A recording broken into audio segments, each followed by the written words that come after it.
Hello, Yankees Nation. This is Ken, and you're here with the ugly truth.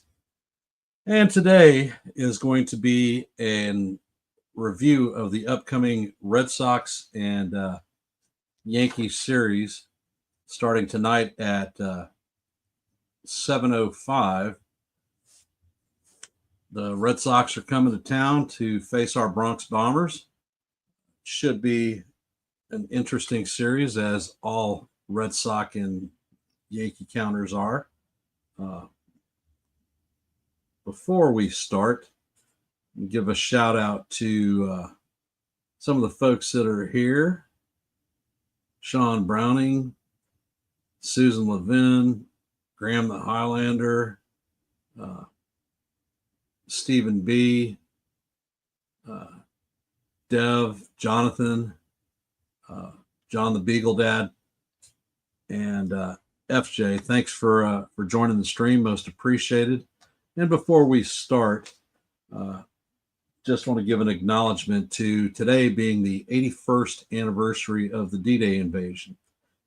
At the Yankee Stadium today, they're going to be giving away Yogi Berra bobbleheads, featuring him in his Navy uniform. And for those that didn't know, Yogi was on a landing craft on D-Day, 81 years ago. So, acknowledgement to him and his contributions to our country and the Navy, and all the others who have dedicated themselves in the time of need for the country ahead of their personal goals and desires.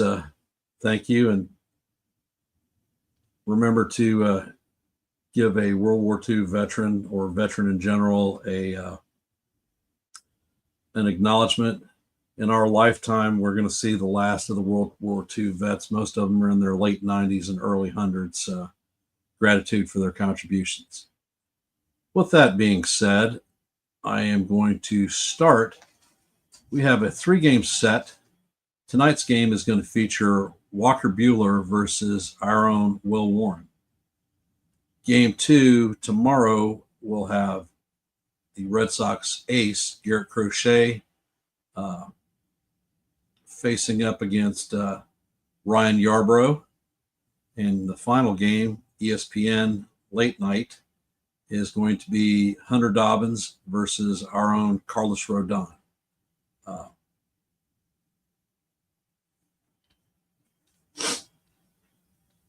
We'll start out with the Yankees.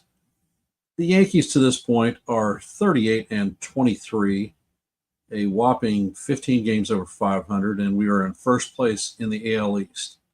We have a 5.5 game lead over the Tampa Bay Rays. In our past 10 games, we have gone 7-3. When our team has faced opponents with a greater than 500 win record, our team is 25-18, which puts us at a roughly about a 58% win margin, which is the second best in baseball, behind the freaking dreaded New York Mets. Our run differential is plus 99, which is also second best in the league. The Yankees' home record is 20-10, and our road record is 18-3. So we're over the 500 mark on both accounts, and that's a great thing. For the season series, the Yankees have gone 14-8, and we have won 8 out of our last 9 series, including last night against the dreaded Guardians. So on the season versus the Guardians, we are 3-3, even up. For our opponents this weekend, the Boston Red Sox, they are below 500 with a 30-34 record, and they are currently 4th in the AL East. They are 9.5 games behind us. When they have faced a team with a winning record over 500, they are 15-19, which is about a 44% win rate. Their road record is 13-18, so they're well below the 50% mark. It's closer to 40%, 41, I think. And their home record is just 17-16. So they're just barely over 500. This Red Sox season series this year is 8 wins, 10 losses, and 1 tie. And they have lost 2 out of the last 3 series. We're going to go right into our pitching matchups. Walker Buehler is 4-3 on the season with a 4.44 ERA. He has 42 strikeouts, and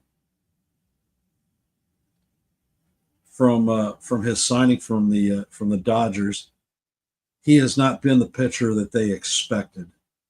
He features 7 pitches, a 4-seamer at 93 miles an hour, throws about 24% of the time, a cutter, which is 90 miles an hour, it's about 18% of the time, a sinker that he throws at 93 miles an hour, 17% of the time, and then he mixes in a combination of either a knuckle curve or a sweeper. But for Buehler, he is pretty much a fastball-based pitcher, and as you know, the Yankees tend to do very well against those type of pitchers. His plus attributes, he has an above-average ground ball rate, a low hard hit rate, low exit velo rate, and he doesn't tend to walk players. His negatives are they tend to barrel him up, and he doesn't tend to whiff people. In his most recent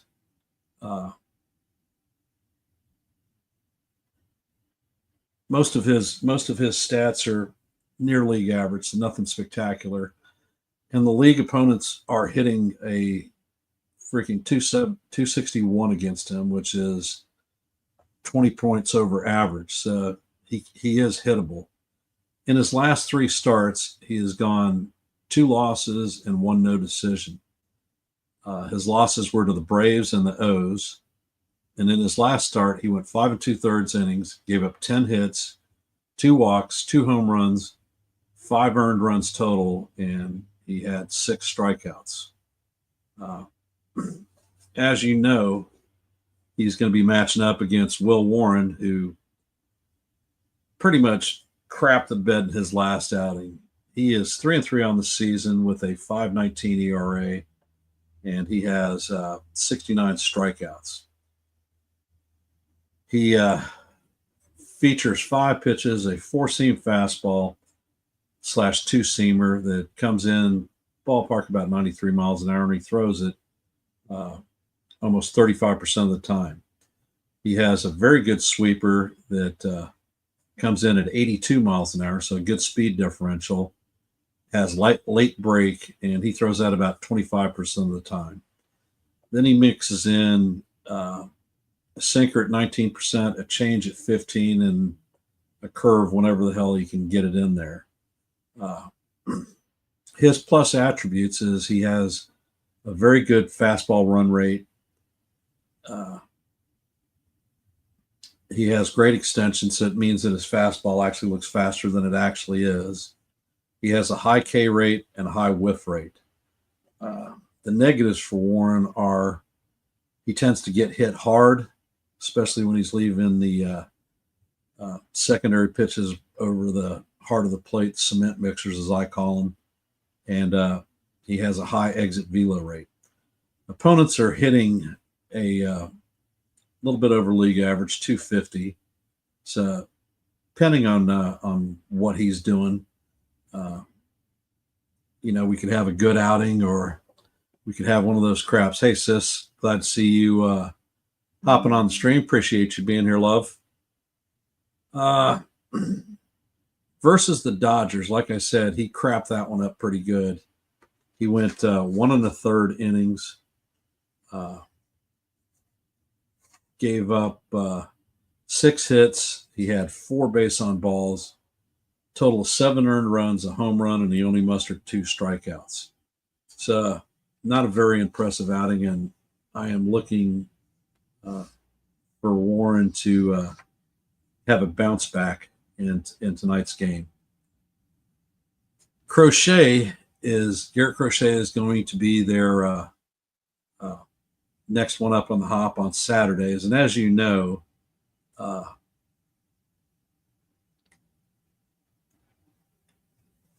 we haven't fared well on Saturday games, and I'm hoping to see a trend on that one. Earlier on NY Yankees Mania's coffee, I gave the prediction that the Yankees were going to sweep the Red Sox in this series, and it was going to be the Boston Massacre, Part 2.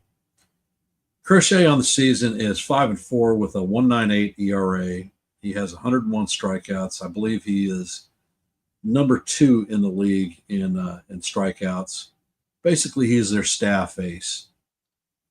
He features 5 pitches. He throws a 94-mile-an-hour fastball about 43% of the time. He throws a cutter 91%, and that's 91 miles an hour, and that's about 89 or 29%. He has a sinker that he throws at 95, which is 12%, and then he mixes in a sweeper and a change. Basically, he is in the red zone for all league attributes. Like I said, he's an ace. He's a great pitcher. He is young, and this is his second season coming in as a starter. He has been a bullpen guy for most of his career, which isn't long. In his last outing, he faced the Braves, which was a win. He had 7 innings pitched, 5 hits, 2 walks, 1 earned run. The earned run was off of a home run, and he had 12 strikeouts. Hey Lou, welcome to the stream, brother. Appreciate you being here. He's a good pitcher. He has faced the Yankees twice in his career. Both times are as a reliever, and he has limited appearances. We have limited at-bats against him. Judge, I think most of our at-bats are two at-bats or less. I know that Judge is 1 for 2, and he has a dinger against him. So we'll see what we see.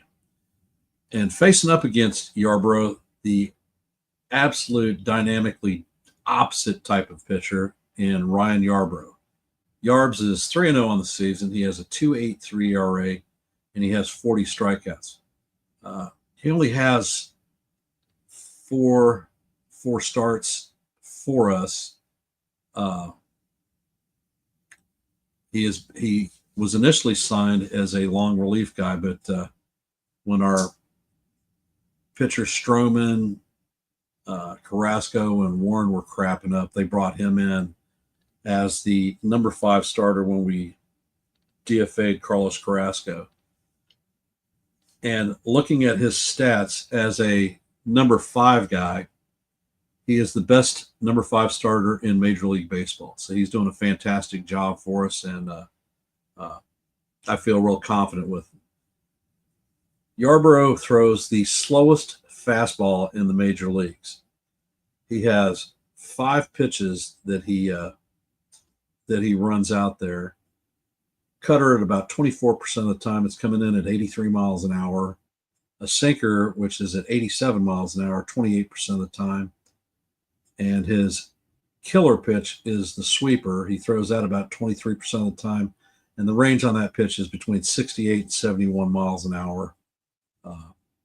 He does have a change, throws at 78 miles an hour, throws that about 21% of the time, and he has an 88 mile an hour fastball that he spots randomly.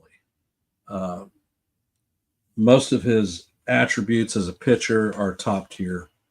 The only negatives they have on him is his fastball velo, go figure, and he doesn't tend to have a high ground ball rate. Opponents are hitting a below league average 231 against him. So, I like our odds stacking up with Yarbrough.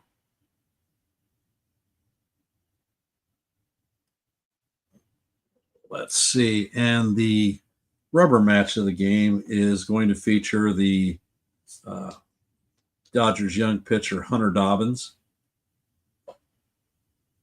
Dobbins is 2-1 on the season with a 4.06 ERA. Not bad for a rookie. He has 37 strikeouts. He features 5 pitches, a four-seamer that comes in at 95 miles an hour about 42% of the time, and a slider at 87 miles an hour that he throws about 28% of the time. So, almost 70% of his pitches are those two. He'll mix in a curve, a splitter, and a sweeper. He has an above-average off-speed run rate. He doesn't tend to walk people.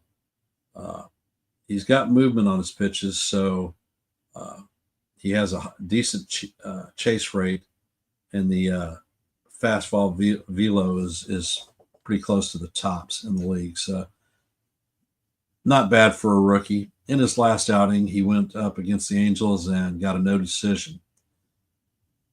They went 5 innings, gave up 4 hits, 1 base on ball, 1 earned run, which was given up off of a home run, and he had 4 strikeouts. He is going to be going up against Carlos Rodon, our 1A staff ace. I'm not going to go too much into him. Everyone knows him. He has just had a 20 inning hitless streak broken, and I think it was BS that he got charged with a run. However, he has done everything that we thought we were getting when we signed him from the Giants 3 years ago. Opponents on the season are hitting well below average, only a 203, and over the last 6 games they're hitting at a 168. So the guy's got it going on. As far as pitching matchups for this season or this series, I'm liking it. I'm going to bring up some numbers from the Red Sox. The Red Sox ERA numbers are at a 4, which is 20th in the league. They've allowed 62 home runs, so they're mid-level, 12th. Their WHIP is a 133, which is 21st, and the batting average against them is a 253. Their team hitting is at a 254 clip, 7th in the league, or in baseball. They've scored 303 runs, which is 6th.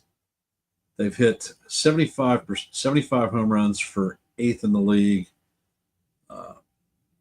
They have a 325 on-base percentage, 9th in the league, and their slugging is at a 416, 6th in the league. So their offensive numbers aren't that horrible, although it seems this year they've had problems scoring. And their big gun stat people. Alex Bregman, their big signing, is hitting 299 on the season. He's on the injured list, so we won't be facing him.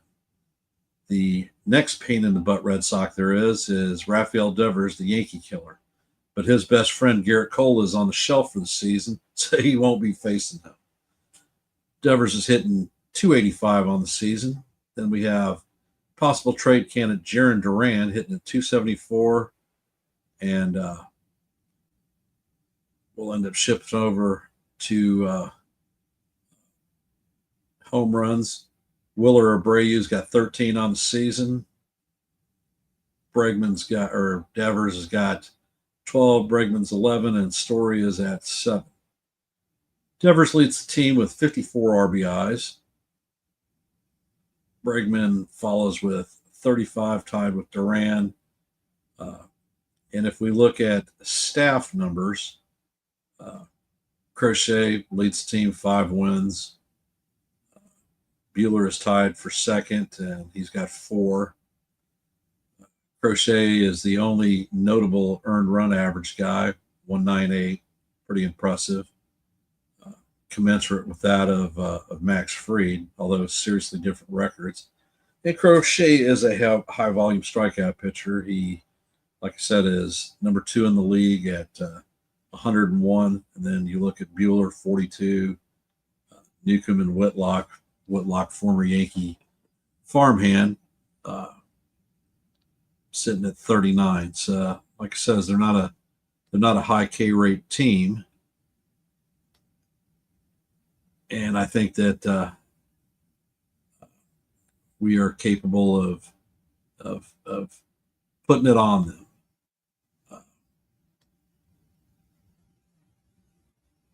I'm going to bring up our Yankee stats, and then I'm going to open it up to the panel, or open it up for a open panel. All right, let's see.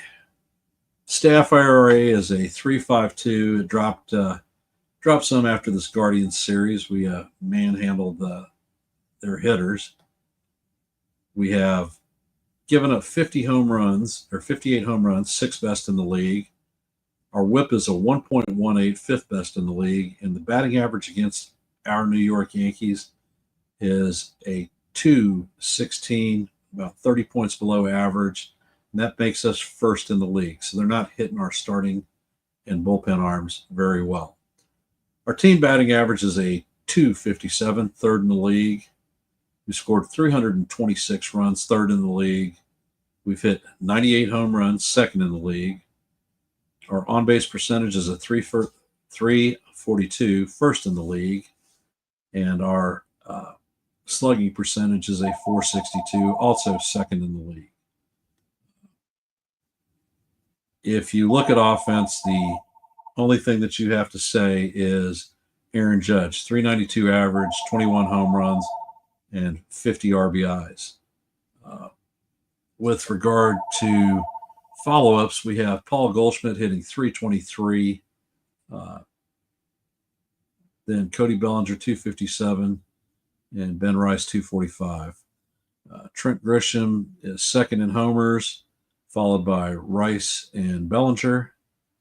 RBIs is Judge, obviously, with 50. We've got Bellinger followed with 35, Volpe with 34, and Austin Wells with 32. I would just like to see a little bit more hitting out of Wells. With regard to our pitchers, we have actually 2 8-game winners, which is fantastic, in Max Fried and Carlos Rodon. Then we have Warren and Yarbrough following up with 3s. Fried has a 1.78 ERA after last night's game. Fantastic. 6 innings, 1 hit, and no earned runs. Carlos Rodon, also another wonderful ERA at a 2.49. Rodon is in the top 5 in the league with strikeouts, 98. We have Fried followed up with Fried at 77, and Warren with 69, and I'll just leave Clark Schmidt there.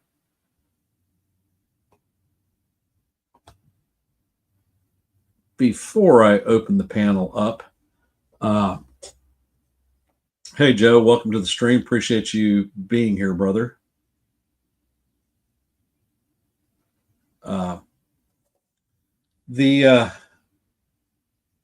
Generally, the rule of foot is the numbers don't lie. Well, this is the exception to the rule.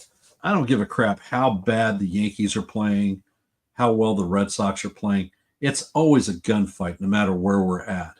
And I'm not predicting anything different. I'm hoping to break some of the curses that we have, like, for instance, the Saturday baseball game non-appearance. But all in all, I think it's going to be a good series. I think that the Yankees are going to top out. Like I said, on my NY Yankee Mania prediction, I predicted us to sweep them and make it the second calling of the Boston Massacre. Before I open it up, I'm going to go over some housekeeping stuff. If you haven't, please hit the like button. If you're not subscribed, please subscribe to this stream and share this channel out with your friends, your neighbors, cats, dogs, anybody that you know that may be able to gain value from the content. We're at 110 subscribers now, and I would like to see us get to 125 sometime before the century. Uh, After this stream ends, we're going to have a little bit of a break. And on NY Yankee Mania, they're going to have a pregame show. So I recommend everybody hopping on that. Always great content. Go over the lineup and some interesting notes.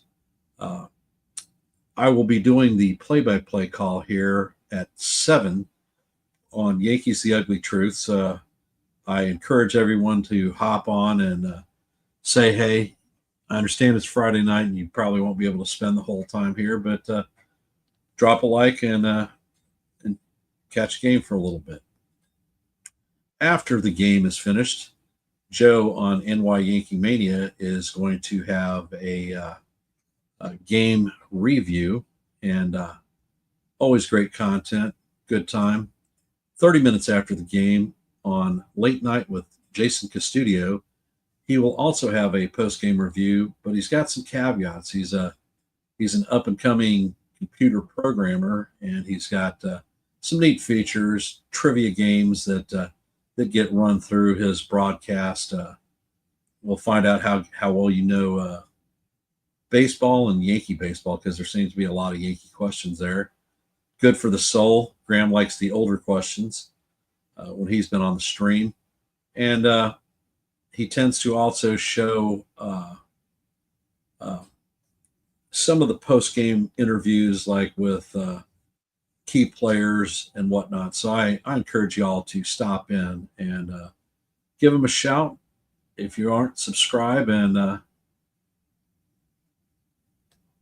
gain some quality content from a good provider. Graham's comment, so do you, don't pretend. Well, yeah, I tend to whoop the younger guys with the older knowledge, probably because I'm old. And with that being said, I am going to drop the link to hop up in the stream and invite anyone to come up and see what we've got. If nobody chooses to come up,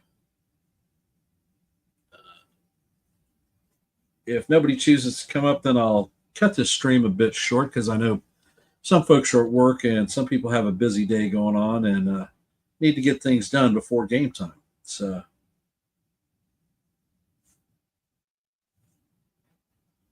John the Beagle Dad says, problem is the phone can come out at any time for me. Okay.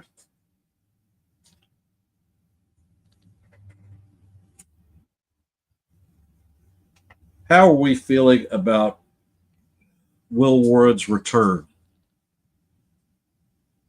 Are we thinking that he's going to have a bounce back, or is it going to be more of the same? Warren's last two starts, he had. All right, I'll give you a few minutes, Stephen. He had a little bit of a rough outing there in Colorado. Weather and altitude affecting his off-speed stuff, but he was able to flop over to his two-seam fastball, which I love as a pitch.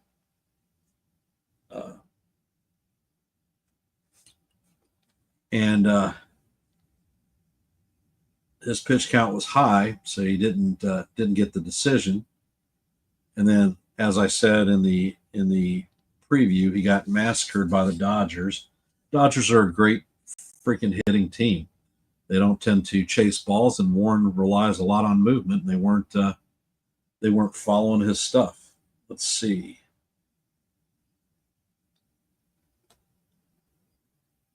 Susan says, I'm hoping for a bounce back. To be honest, I'm not confident. All right, that's a fair enough assessment. Let's see.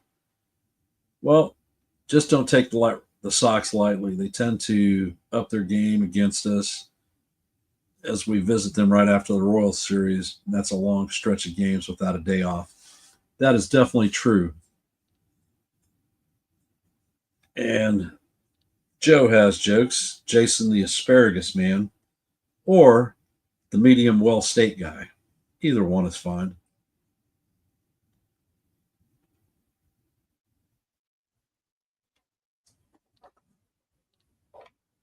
All right, we're not getting a lot of answers about Warren. We got one. No, there's got to be more opinions than that.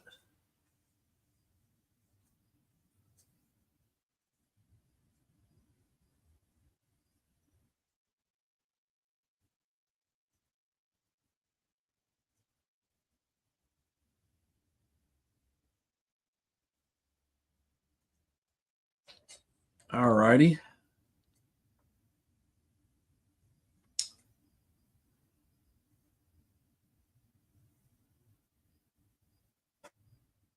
Let's see. We only have to worry about the AL East. Easy work. Well, there's not a hell of a lot of competition there thus far, and we haven't gone into our usual mid-season slump yet. So hoping that we avoid that this year, especially since we changed our lineup and we're built a little bit differently. Let's see what Susan got to say. Sox always did. They can be in the toilet when it comes to playing us. They are suddenly champions. I'll tell you the God's honest truth. Uh, that the thing that scares me about the Red Sox is centered around Austin Wells. Don't know if those of you that remember, we did the I did the play-by-play last year in Fenway in the infamous Marcus Stroman Lou Trevino uh, 9 stolen base game. Their speed is incredible, and Trevino didn't have an arm uh, to compete with them, and our pitchers, frankly, didn't hold them on very well. Uh, Equally, I don't believe that Wells has a particularly accurate or strong throwing arm, and if they tend to get runners on, I think that they will try to take advantage of their speed. Definitely, one of the mitigating factors that we have on our side is our outfield arms, with Judge, Grisham, and Bellinger all being red arms, i.e., don't challenge, most likely going to get gunned. So they will prevent, if they're in good position, the Red Sox runners from taking extra bases. FJ says, I think Warren will do much better. He's got something to prove. Warren could be playing for a roster slot with the imminent return of Luis Hill. Also, we have Marcus Stroman that's about to start his rehab appearances, and obviously, if we're going to try to trade him, we've got to prove that he's a viable pitcher. So he's going to end up coming into the rotation, and they are working him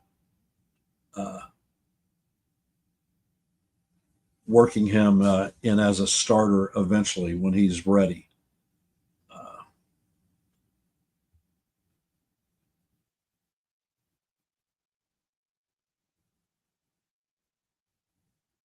And Custodio puts out, we are facing some tough pitchers this series. All right. And Joe puts up, Warren is as good as bad boys carrying their dirty cleats. All right, not sure about that one. And let's see. Wells can't throw well. Go figure. And Escar is better at throwing than Wells. Well, in my personal opinion, Escar should be our starting catcher and Wells should be the backup, if not in the minors. But that's neither here nor there. Hey, Marshall, welcome to the stream, brother. Appreciate you being here. And let's see, Graham, I think the 4 stand against the Halos might be when we see Stroman. Could be.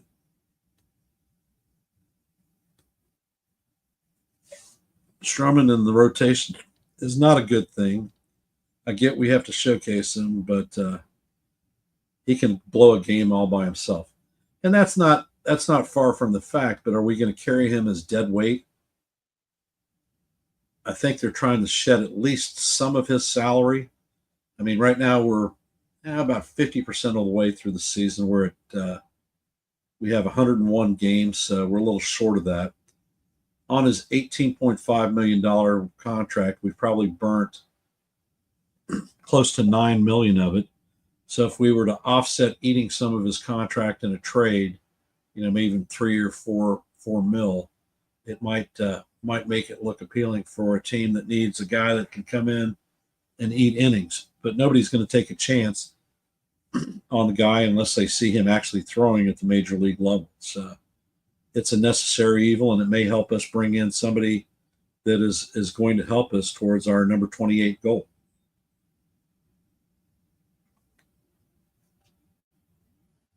And Stephen B. Stroman equals poop plus ploop. So when it's all said and done, poop plus ploop is just poop additive.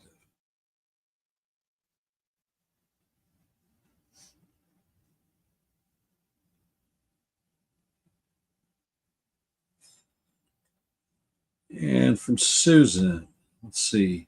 I've heard teams are interested in Stroman, but we have to eat a good portion of his salary. Well, we've already eaten a good portion of his salary with him sitting in the minor leagues. Although I believe some of his contract was paid for by insurance. Insurance is a beautiful thing sometimes, unless it's for dental or automobile, then it's just organized crime.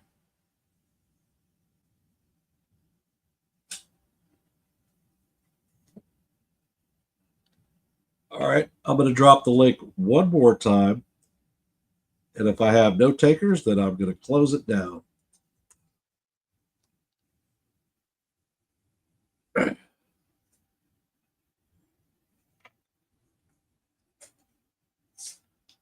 Like I said, if you haven't, please hit the like button, subscribe if you're not subscribed, and share this content out with anyone that you may find has value from it. We're at 110 subscribers, and I appreciate all the help that I can get.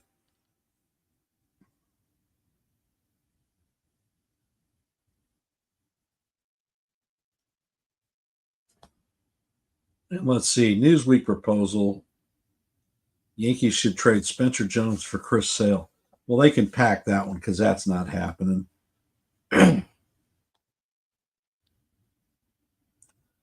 Definitely not going to trade for a pitcher who is often hurt and give up probably our future center fielder.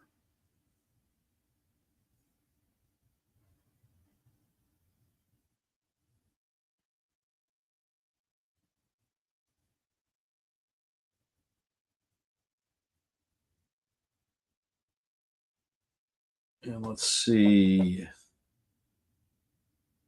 FJ, I think it's ridiculous too.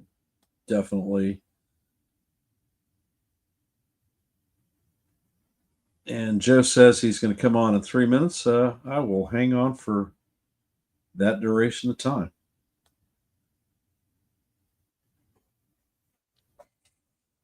And like I said, we have the pregame at 4 on NY Yankees Mania. So hop in there and support the stream. Joe has great content, and I will be there too.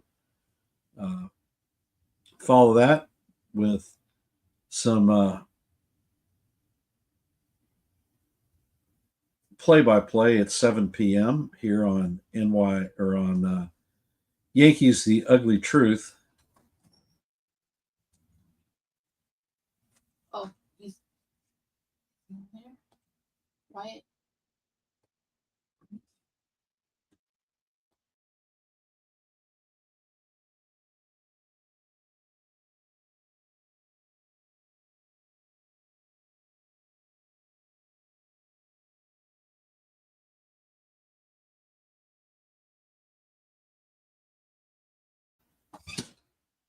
And let's see, we have Landon Boulder coming up. Hey, Landon, how you doing, brother?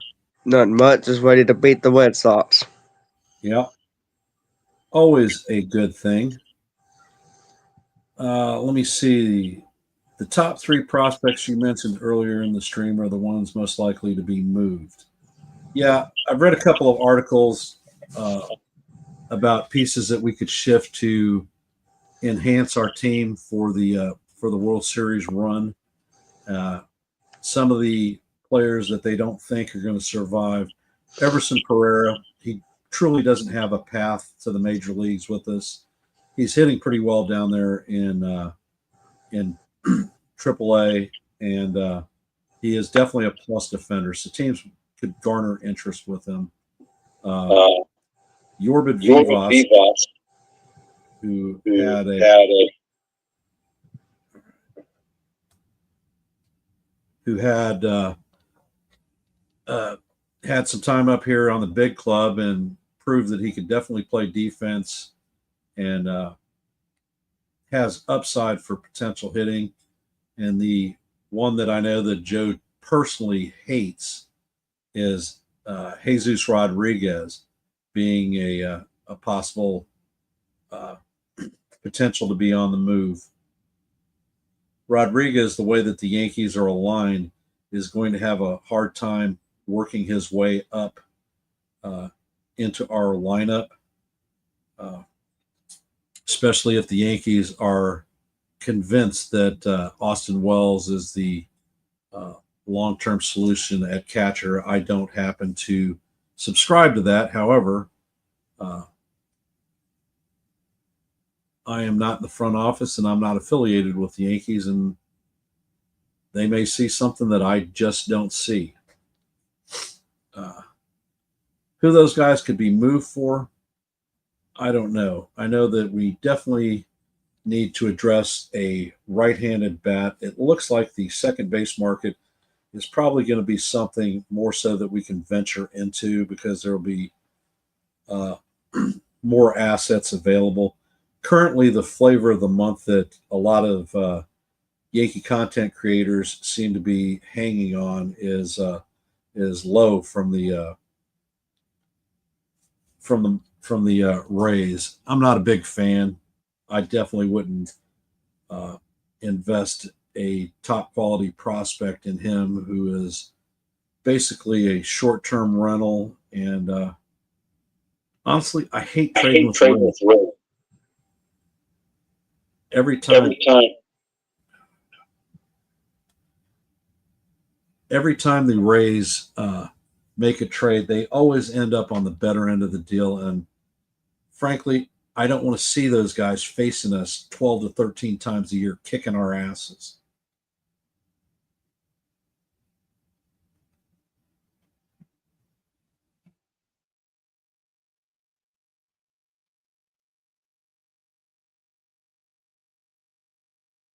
And let's see, John the Beagle Bat Dad.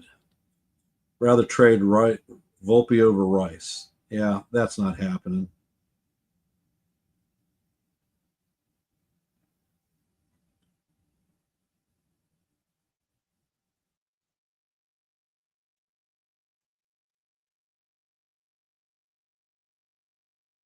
And comment from Graham.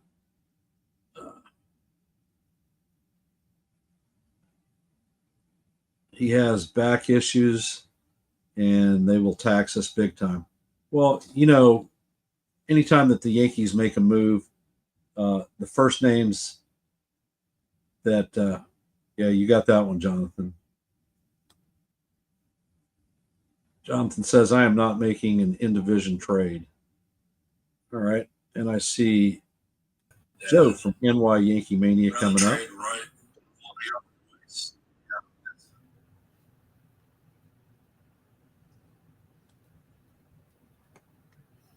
And Landon Merck is Hey Ken, how you doing? doing just fine. Doing just fine. How about yourself? Hanging in there, hanging in there. So what's going on? And Comment from Graham.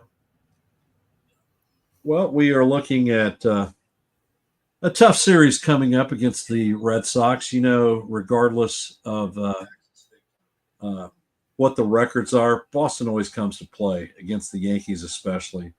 Some of the things that I mentioned during the stream that I have a little bit of worry about is the incredible speed that the Red Sox have.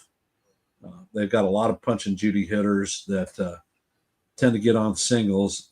My lack of confidence in Wells's ability to throw runners out is very high. If we had Max Fried throwing in this series, I wouldn't be that worried because he tends to hold runners on very well. With Yarbrough, he has a slow delivery. Landon, I think we're getting feedback from your mic. All right. He has a slow delivery, and people can tend to run on him. And I don't know. I haven't really observed Will Warren with regard to holding runners. Nothing significant rings out in my head. And I think that Rodon does a decent job of holding runners on. So, there are ways to mitigate the run game. And with our outfielders, especially if we're playing Bellinger and Judge, they're both red arms, so you don't run on them. I know that we need to see Jason Dominguez out there in outfield because need to see what he can do. He made some very good defensive plays against the Guardians, so I think he's feeling the position a lot better.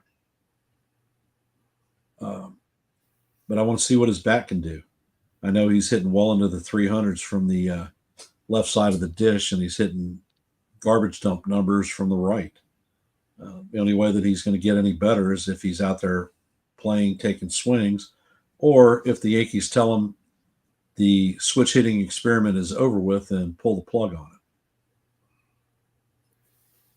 it. Well, it's time to, let's see what the Yankees do against this running game and all of that. Can we ever get the Rays out of George M. Steinbrenner Field? I'm really getting tired of this crap. They're winning again, 3-1, bottom of the fourth, bases loaded, 1 out. They don't lose over there. We're going to end. Wouldn't it be ironic that the Yankees lose first place because the Rays are playing in George M. Steinbrenner Field and take over first place? That would be a panic. Hey, Joe. I think the potential of the Rays taking over first place from us is right about the same level as me being announced as the next pope. Oh, heaven forbid. No way. No pope. No. I don't think that that's even a remote realistic possibility. Yeah. Go ahead. Let's play the Rays and let's see what happens. Sick and tired. Rafael Devers is going to be a problem, too, to deal with the Red Sox. Since y'all were mentioning about the Red Sox being tough, he's going to be hard because he's been hitting home runs consistently. Well, Devers is on my fantasy team, so I like it when he's doing well. But for this series, I'm thinking about putting his little butt on the bench. If Garrett Cole was going to be pitching against him, there's not a chance that I'm pulling him because I know he's dinging Cole at least one shot. But since Cole is on the shelf and that's his favorite pitcher to hit against, I like our odds. Yeah. Well, tonight, like I say, is going to be tough because I don't trust Warren at all. And, we're just going to have to sit back and see what happens. The only good thing that we got going tonight, Ken, is that you're calling the game. The light will be on, and we have a decent shot. But other than that, I do not trust Warren. And I can't wait for you to come back. I can't wait till we get either Warren or Smith out of here. Trade one of them, and let's get going. Let's be a real team. None of this punch and Judy junk. You know what, Joe? Warren is a young pitcher with potential. I've seen high upside in him. And I evaluate pitching talent like no tomorrow. I know. I just don't see it. He was scared. He was scared devil against the Dodgers. He overthrew, and it looked like nobody could calm him down. And he was throwing. I mean, if he could throw 100, he would have threw 100 that night. It was hard. He was ringing 97 which told me he was overthrown off the bat because he's about a 94-mile-an-hour thrower. And honestly, in a big rivalry matchup like that, a young pitcher is going to be intimidating. It's to be expected. Intimidated or not, you're a major leaguer, you're a professional. Go out there and perform the way you're supposed to perform. I'm not saying you have to be perfect. Well, what about Austin Wells? The Yankees, look what I mean. After Rodon and after Fried, look what we're up against. I mean, talking about Marcus Stroman coming back in the rotation. Are you kidding me? You're kidding me. You want to move him? I know we can't. You got to show. You got to get a basket of baseballs and a bat boy. I mean, come on. You know what my bet is? We get $5 million off the salary total. Yeah, whatever. Not a whatever. You know that Hal is about the money. He's got to move salary, or he's not going to acquire a big amount. Well, that's what I've been crying about. The thing that you got to remember is we are at 303 on the salary cap. Anything that we go any further is a 1-for-1 penalty against us. Last year, we ended the season at 316 mil. Mm-hmm. Numbers that have come out from the Yankees are indicating that they're willing to go to 323. If you drop $5 million from Stroman's contract, that gives us $28 million to add 3 players that could really impact, i.e., fix that freaking bench because they stink. There isn't a single guy.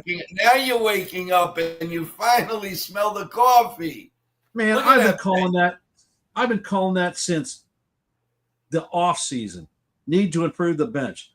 And if you go back and look at my opening day roster tally, the first thing that comes out of my mouth is Pablo Reyes. Who?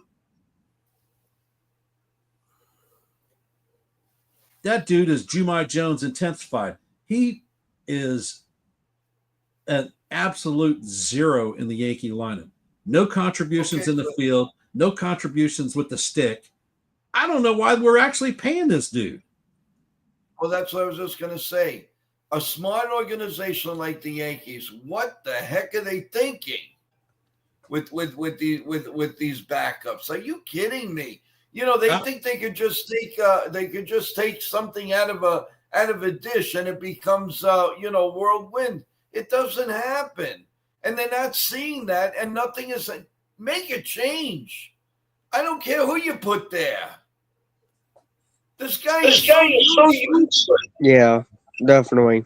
I mean, another thing I'm kind of worried about is I'm hoping Eric Boone can keep his composure good, because some umpires I feel like going to be a problem, and if Eric Boone don't keep his composure, they're going to throw him out, and then we got to deal with that because they love the Red Sox.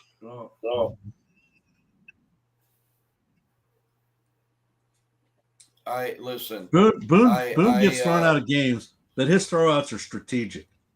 There's a reason for him to get chunked. A lot of times he's getting chunked protecting players to make sure that our guys don't get thrown out. However, I've been very, very dissatisfied this year with the balls and strikes calls because I think the freaking umpires have gone to the C.D. Buckner, Angel Hernandez school of screwing up behind the plate. Mm-hmm. I think that we need to implement the ABS system as quickly as possible so that we can get these jackasses from making these ridiculous calls.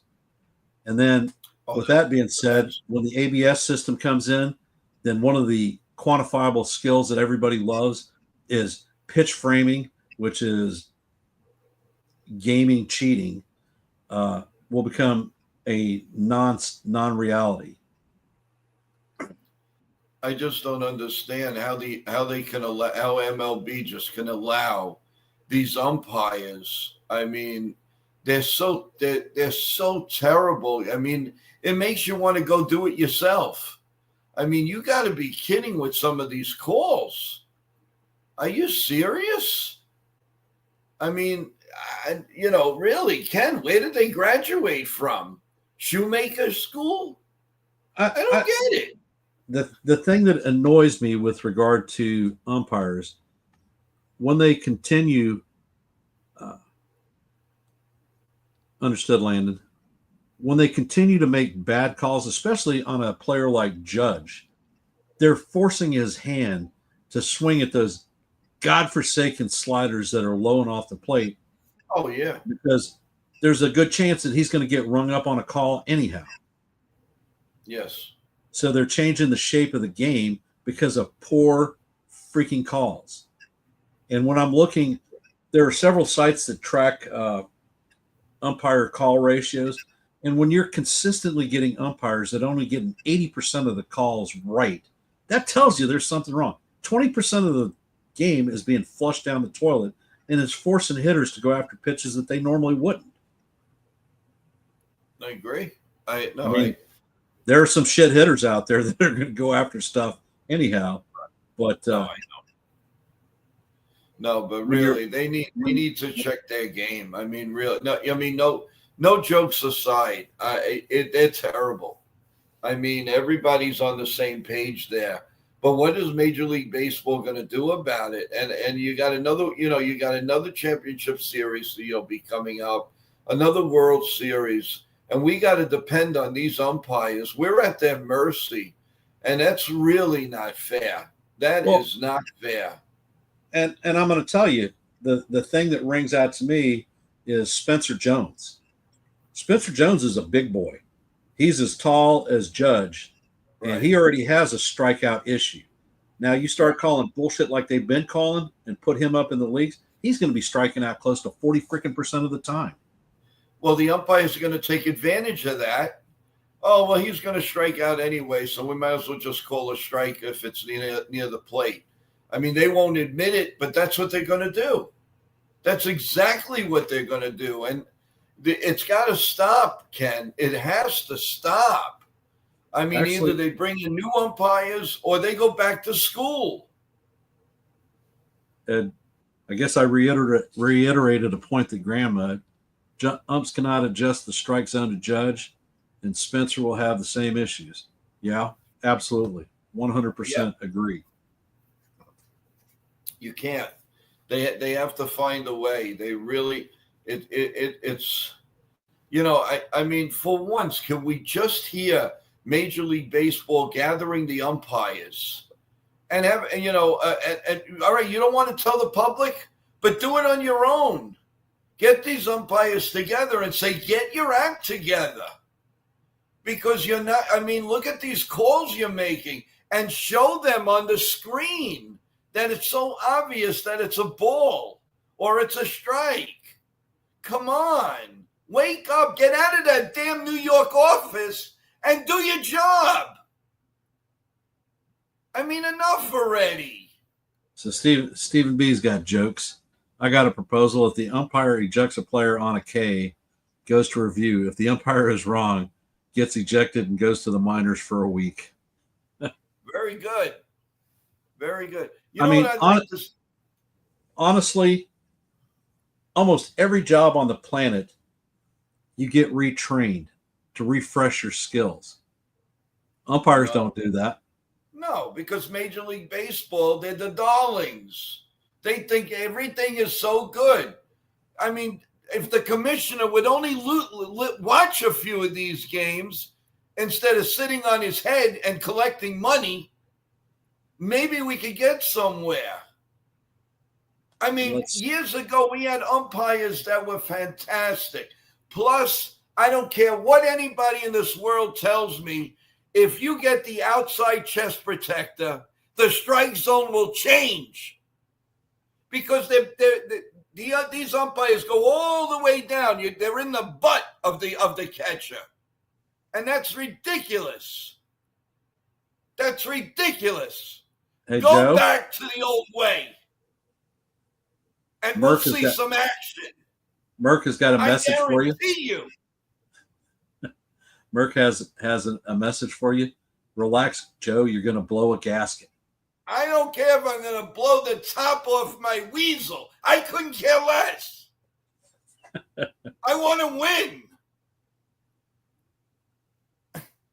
Landon's having a feast over there. I got him going. Landon, you don't know what you're missing, baby. Ken and I are the best together. But no, this I have a beef. I'm sorry. The umpires stink. And you can bring the commissioner on, and I'll tell him to his freaking face. Wake up. Wake up. You're stealing money from the fans. And let's see, Graham's got a comment. Joe, were the umpires all that good, or is it not more now because of TV and it's more apparent with the mistakes?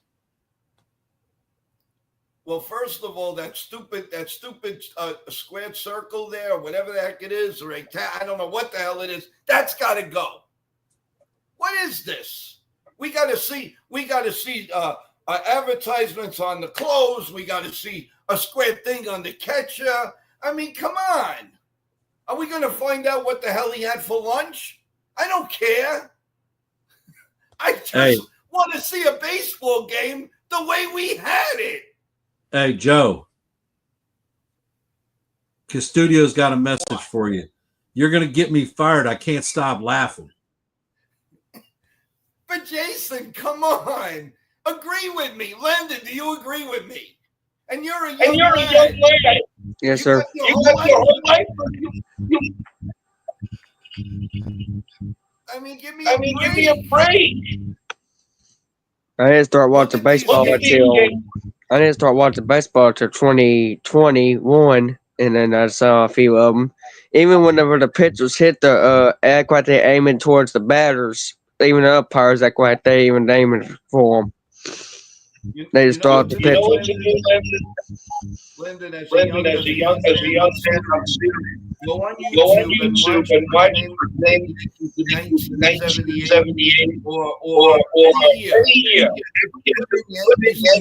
And watch those umpires. Watch those series. And every strike is on the money. And I'm telling you, then you're going to be upright on the catcher. You're not going to be on the floor behind his butt. I mean, it's ridiculous. Ken, come on, you got to agree with me here. It makes perfect sense. I agree. Their perspective profile is different with the in-shirt chest protectors. I think some of them just straight suck. Yeah, because they don't know what they're doing. They're stealing money. They have Jonathan coming up. Hey, Jonathan, welcome to the stream. Appreciate you being here. I just have a few minutes I can interact with you. All right.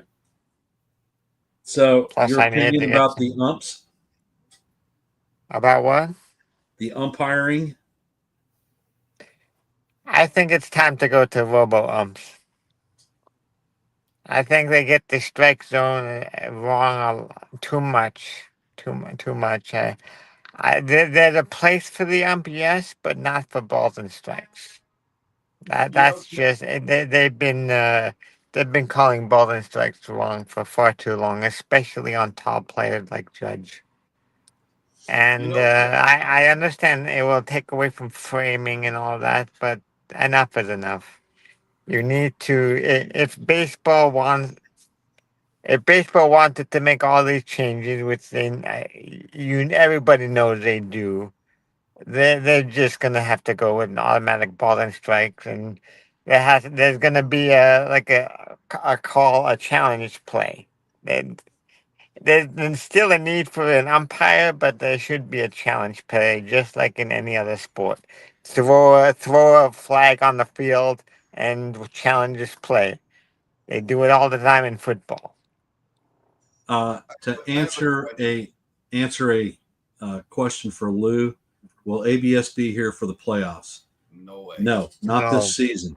They have a proposal from Manfred's office that we adapt a review system at the major league level for next season, and it can't get here quick enough. Like I said, I'm tired of these horseshit calls And Yeah.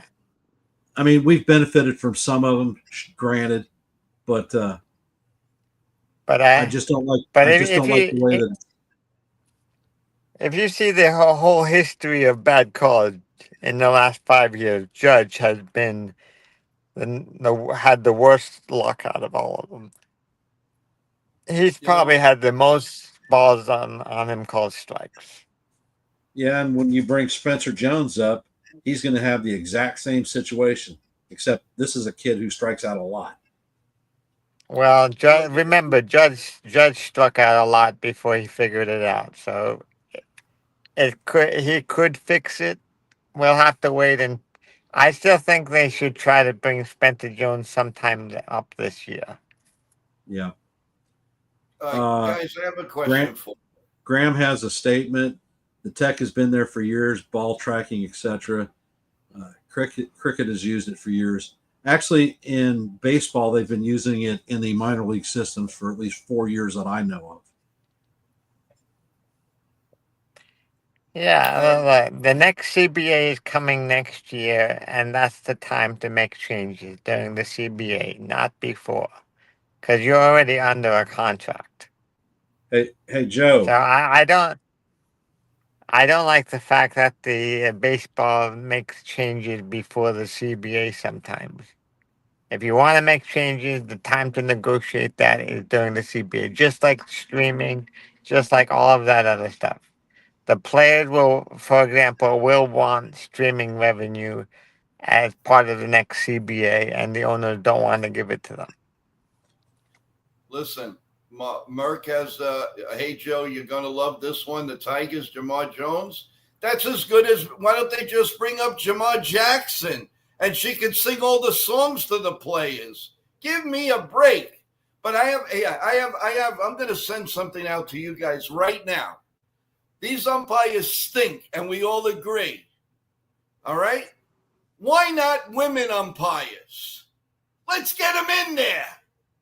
There should be. Why not? Why not? There should be. I'm not against that. They're not going to be fighting with a woman umpire. I'm telling you, get women umpire. Well, No, but baseball, oh, we got to try to better the game. Oh, we got to do this. Oh, we got to take 3 minutes off the pitcher. Get it right. Get it right. I agree. The pitch clock. I think the pitch clock should be 25 seconds. Give the pitcher. You have to give them a little bit more time to pitch, and you can't rush the pitcher because that will only increase injury. I'm telling you, a women umpire will fix this thing. I'm telling you, it can't get any worse. So what you're saying is a woman umpire is going to suck less than a man umpire? They're going to call a good game. They're going to call a good game. Okay. Support your data. First question. Are there any women umpires in the minor leagues right now? I think so. Well, I think there's one or two. I think there are. I believe there are. Minor leagues, yes. And I got news for you. Two comments from Susan.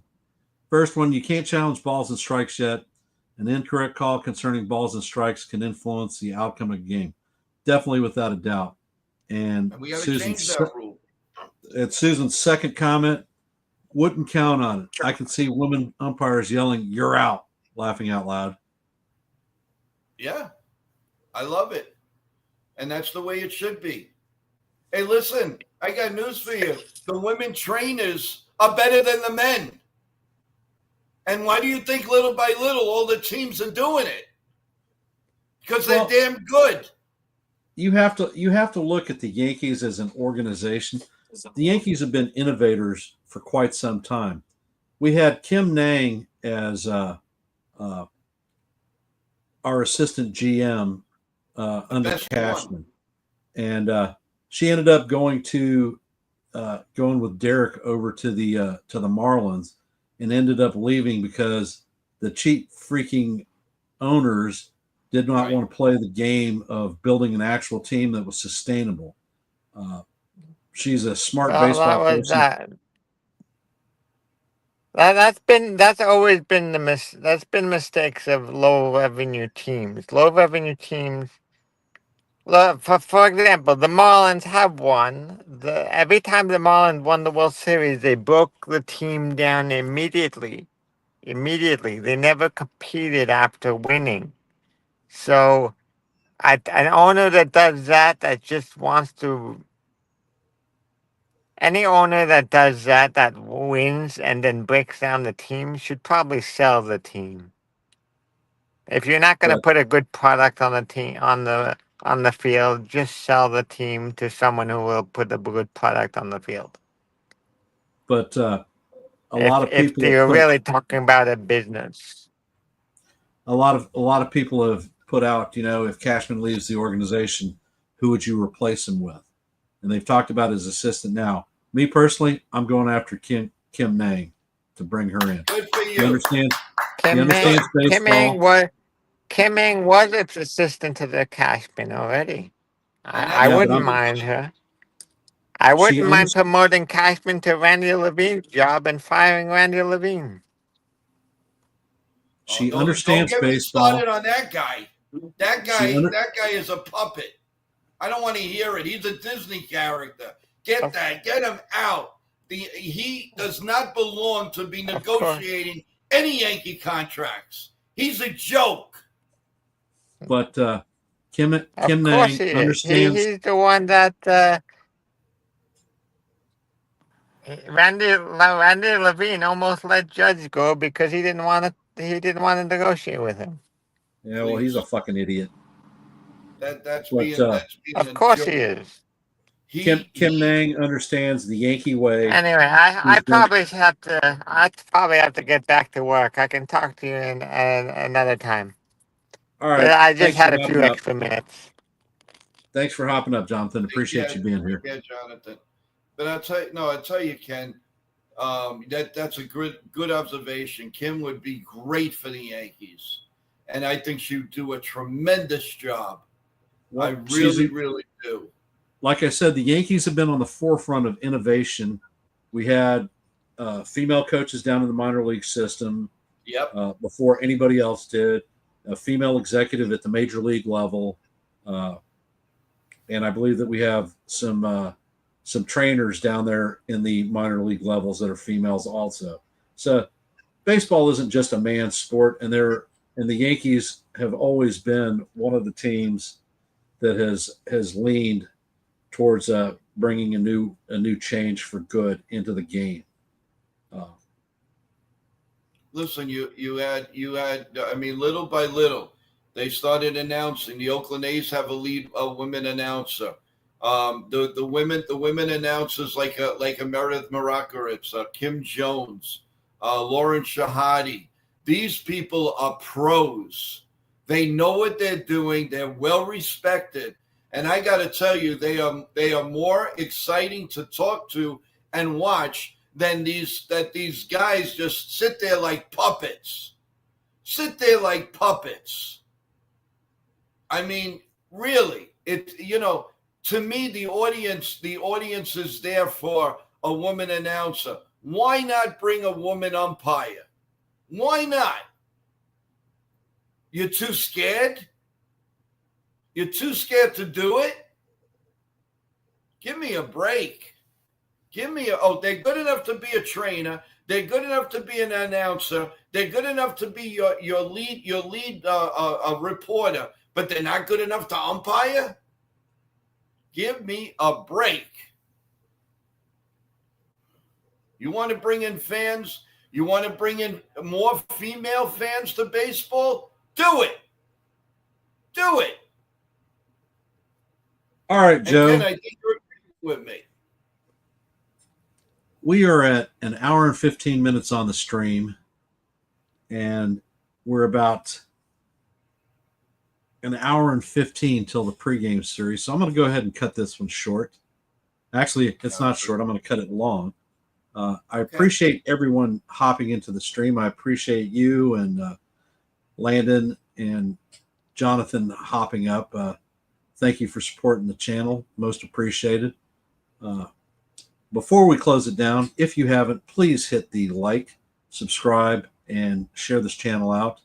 We're at 110 subscribers and like to get to the 125 mark sometime this century. Info note, we have the pregame at 4 o'clock on NY Yankees Mania, so tune into that. It's going to be a good time, and you may get some fireworks there. Could be. At 7 p.m. I just want to say one thing before I go. Jason, I'm sorry I made you laugh so much. I hope everything's okay with you at work. If there's any problems, have your boss call me, and we'll put him on the air, and he'll have a great time. No problem. We love you, Jason. Okay, go ahead. At 7 p.m. here on Yankees The Ugly Truth, we will be doing Game 1's play-by-play. Hop in and say hey. Drop a like and a comment. Most appreciated. Directly following the game, we are going to have a post-game show. I think Joe may be running that one solo. So hop over. It'll be a good thing. If we win, it'll probably be lighting fireworks. If we lose, then hold on to your socks because the fan is about to hit. A half hour after the game, hop over to Late Night Live with Jason Custodio on his stream. You will find that he does a post game. He'll include the on-air interviews, post-game interviews with the key players, and possibly Booney if you're wanting to listen to some bullshit. Tomorrow morning at 8:30 a.m., you will have Joe with the coffee, bagels, and pancakes morning segment. A good time to be had for all.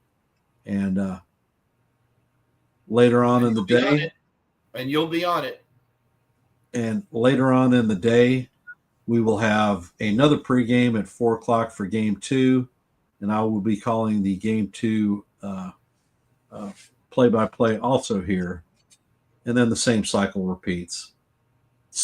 So keep your notifications lit. Look for the reminders and hop in the streams. Your support is appreciated. You guys are what makes the world turn for we content creators, and we appreciate your support. So thank you deeply. And I will end on my traditional "Let's go Yankees," and we will see you in the funny pages. Take care, everyone.